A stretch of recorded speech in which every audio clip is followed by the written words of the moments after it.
নলছিটিতে ইয়াবা গাঁজা সহ নারী মাদক কারবারি গ্রেপ্তার। নলছিটিতে ইয়াবা গাঁজা সহ নারী মাদক কারবারি গ্রেপ্তার। কবি নীরব হাওলাদারের তথ্যচিত্রে দেখুন বিস্তারিত। ঝালকাঠির নলছিটিতে অভিযান চালিয়ে ৩০৫ পিস ইয়াবা ও ১৫০ গ্রাম গাঁজা সহ এক নারীকে গ্রেপ্তার করেছে পুলিশ।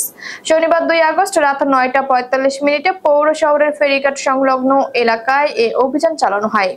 গ্রেপ্তারকৃত নারী সাথী আক্তার স্বামী মনির হোসেনের বসত ঘর থেকে মাদকদ্রব্য সহ আটক হন। পুলিশ জানায় তার পরিহিত পায়জামার ডান পাশের কোচর থেকে একটি সিলযুক্ত জিপার ব্যাগে থাকা ৩০৫ পিস ইয়াবা এবং ঘরের বারান্দা থেকে ১৫০ গ্রাম গাঁজা উদ্ধার করা হয়।